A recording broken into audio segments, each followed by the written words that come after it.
Hola, ¿cómo estás? Dios te bendiga muchísimo. Estamos comenzando nuestro tiempo devocional, hoy 25 de septiembre. El devocional de hoy se titula La sabiduría humana no nos guía a Dios.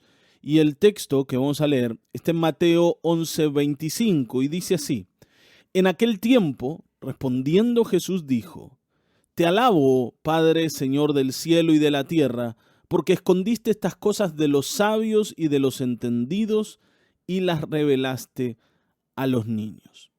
El Señor Jesucristo agradece a Dios. Le dice: gracias, Señor, porque esto no está en las manos de los sabios.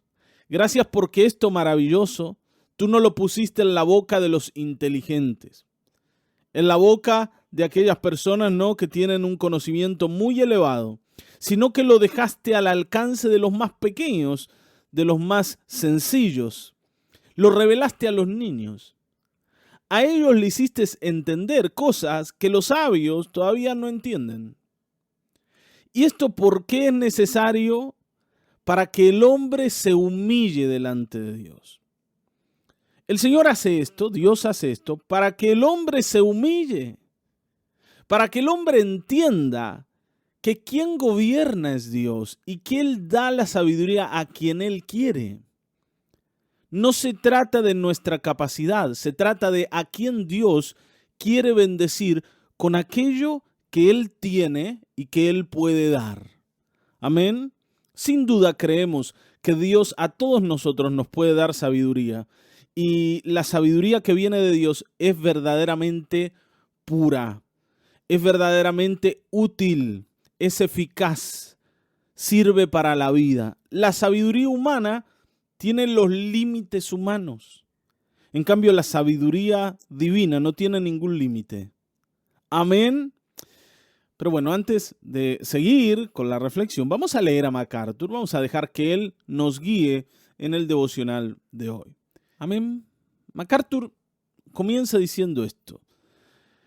La cita de Pablo de Isaías 29:14 en 1 Corintios 1:19, que dice: destruiré la sabiduría de los sabios, tenía que ser una afirmación hiriente para su público.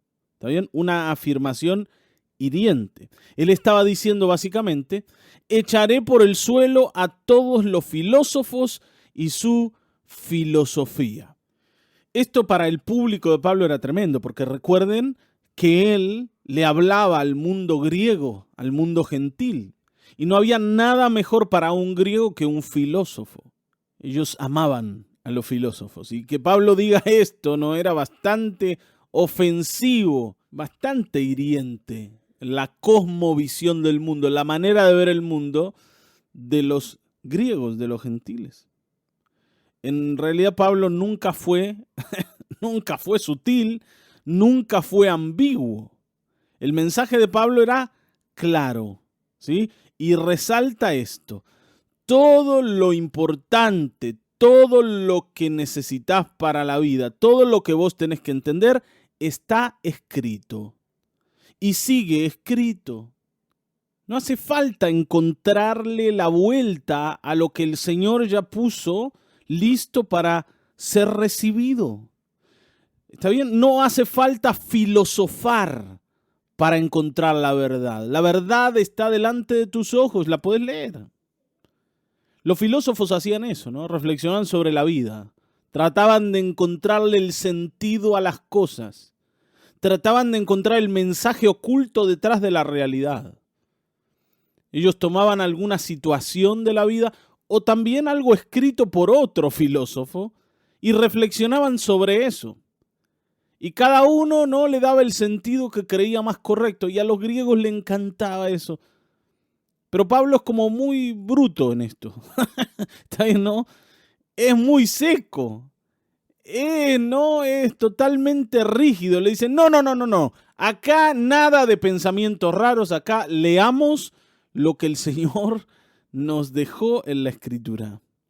Allí está lo que necesitamos, y si lo seguimos, si lo obedecemos, no le vamos a errar en la vida.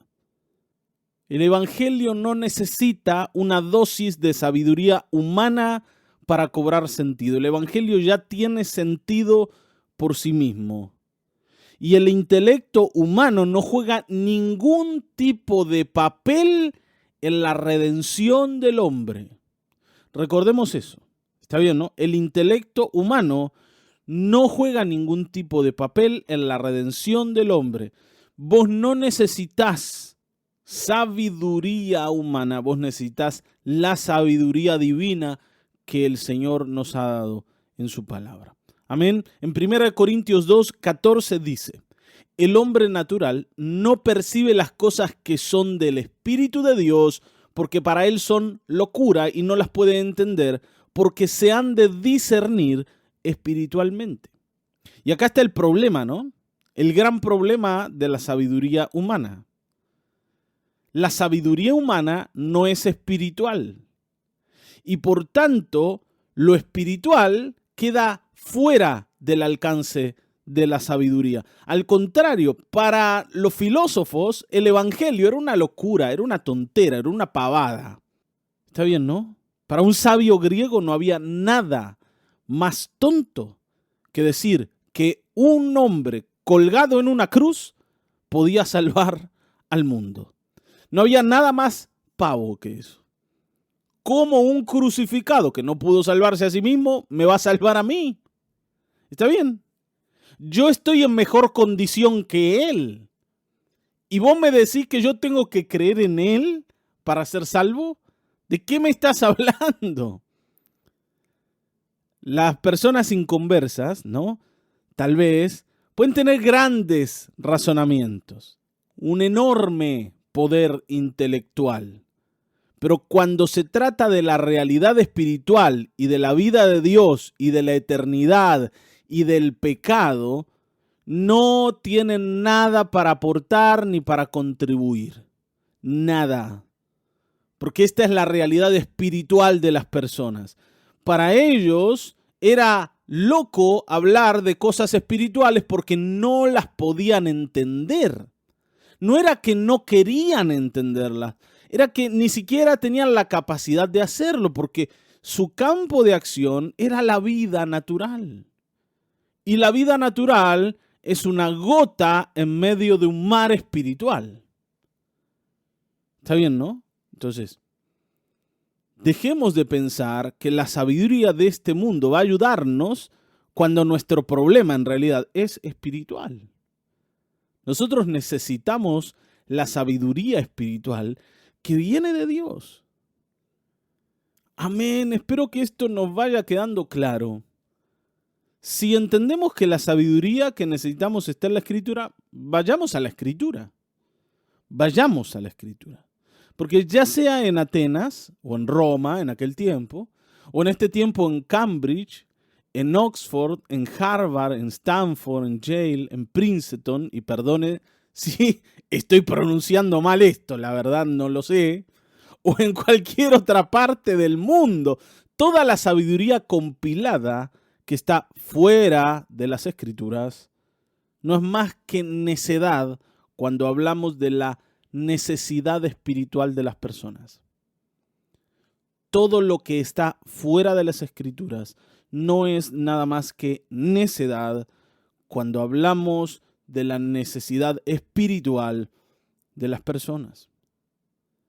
El hombre puede hacer muchas cosas y muchas cosas buenas, pero no tiene nada para contribuir a la salvación de las personas. Está bien, ¿no? Y lo que define la vida de la gente es su destino espiritual.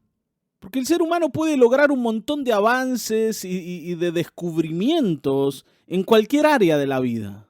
Puede desarrollar la ciencia a niveles súper elevados. Sin embargo, ¿qué cosa puede aportar a un destino lleno de condenación y lleno de destrucción que termina siendo inevitable porque la condición espiritual de ese hombre está totalmente determinada por su pecado? No puede hacer nada la sabiduría humana. No puede hacer nada la inteligencia, no puede hacer nada el avance científico. No hay forma de ayudar. Ningún tipo de ciencia natural va a poder acercar al hombre a Dios. Dios sabiamente estableció que nadie jamás va a llegar a conocerle a Él por medio de la sabiduría humana. La única manera en que alguien llega a conocer a Dios es por revelación divina y por el Espíritu Santo. Y el Señor se revela a quien Él quiere. Es lo que el Señor Jesucristo decía. Padre, gracias, porque lo que escondiste de los sabios, lo que escondiste de los entendidos, se lo revelaste a los niños. A los más sencillos, a los que se suponen no debieran entender demasiado. Sin embargo, entienden todo. Lo entienden todo, y no porque sean inteligentes, sino porque el Padre se los reveló. Y esto, queridos, es maravilloso. Porque vos, que te sentís a veces, ¿no?, como limitado en tu manera de entender las cosas, cuando te sentís, ¿no?, que no podés, que no sabés, que no alcanzás, que no te da. ¿Cuántas veces hemos pensado así, no? A mí no me da la cabeza para entender tanta cosa. Puedes quedarte tranquilo de que el Padre te va a hacer entender cualquier cosa que Él quiera que entiendas. No necesita que seas inteligente, necesita que estés dispuesto a recibir lo que Él quiere dar. Amén. Así que hoy descansemos en el Señor y abandonemos las esperanzas que hemos puesto en la sabiduría humana. Y por eso tengo una pregunta para dejarte. Una pregunta, ¿no?, que dice: ¿de qué manera has estado confiando en tu intelecto para conocer a Dios? Esto es muy importante. ¿De qué manera estuviste confiando en tu intelecto para conocer a Dios? En que vos entiendas a Dios. Hermanos, a Dios no se le entiende, a Dios se le cree. Pero seguramente te vas a dar cuenta que en muchas ocasiones estuviste esperando entender a Dios. Así que bueno, a eso se refiere la pregunta. Yo te mando un abrazo grande, un saludo enorme. El Señor te bendiga muchísimo.